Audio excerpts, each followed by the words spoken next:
Siz canınız buna bakın. Bunun bığına saqqalına soxasınız. Mən də Oldukça gərgin və qorxunc bir vəziyyət yaranır. Ona görə ki, bizim Azərbaycan olaraq tam yanı başımızda ikinci müharibə başlayıb.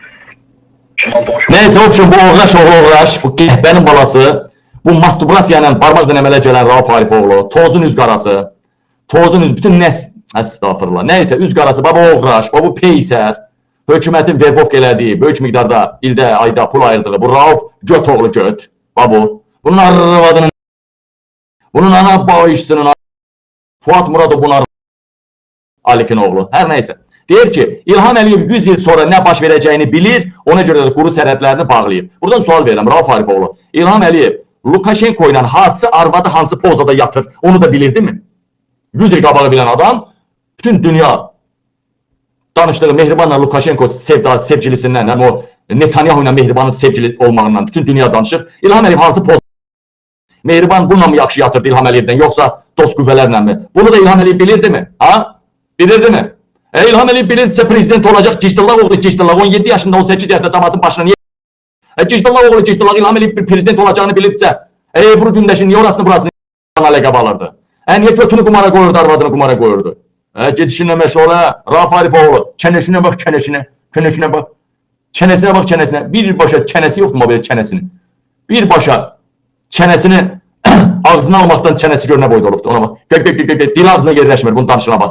Bax. Bizlə bərabər qlobal müharibəyə cəlb edəsələr, bu Azərbaycan üçün təhdiddir. Qorxulur, senaryoda işə. Ay qardaş, bunlar hamısı bir nöqtədən idarə olunur. Bir mərkəzdən idarə olunur. Bax, Pakistan İrana qardaş deyir. Hələ deyir, sənin nə qədər desən raket verirəm, hətta verir də. Türkiyə Erdoğan İrana qardaş deyir. İlham Əliyev qardaş deyir. İndi videolar göstərəcəm sizə. Amma nətər bunlar bir-birinə qardaş deyirlər, amma xalqı gömrükdən buraxmırlar, baxın. Baxın, Pakistan sərhəddir, baxın. Və xalq təsir elədi, azca qapılar açılsa da devlət komanda verdi, Şahbaz Şərif yenidən bağlandı. Yəni, sual ortaya çıxır. Bax, bu Türkiyənin niyə Hakkari, Şırnaqda, baxın, niyə Hakkari, Şırnaqda millət bu gündə olmalıdır, niyə? Niyə qapıları açmırlar?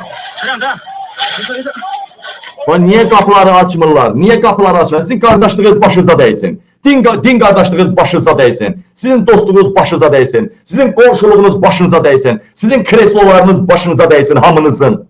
Bu xalqısa da təhlükəsiz yerə getməyini niyə təmin eləmirsiniz? Ay prezidentlər. Baxın, Azərbaycan kanalları nə məlumat yayır, yalanlan. Baxın, ay millət. Baxın, ay millət. Baxın ki, İran prezidenti İsraillə atəşkəsə vasitəlik etmək üçün Azərbaycana İlham Əliyevə müraciət edib.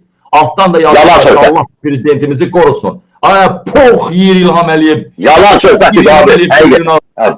Nə İran da, İsraildə rəsmən sülhdən imtina elədi. Pezeşkiyanı da o birisi də. Nə danışırsınız hə? Yalan xəbər yayan kəsmək uşağı. İlham Əliyevə baxa, hadisənin bu fonunda belə, hadisənin belə bu dərəcədə sərt cərəyan elədiyi bir vaxtda belə Oğraşlar sıraz nə inirlər Zəki dayı? Sıraz nə inirlər Zəki dayı? Manipulyasiya. Manipulyasiya ilə, buna bax. Baba, öz millətimizi döyən gömrükçülər Belarusya vətəndaşının çamadanını gör nətər daşıyır ha. Öz millətimizi, qaziləri şəhid anasını gömrükdə döyən, bax, DSX-dır, gömrükçülərdir, çamadan daşıyırlar. DSX orada şəkər bura paylayır, şəkər bura.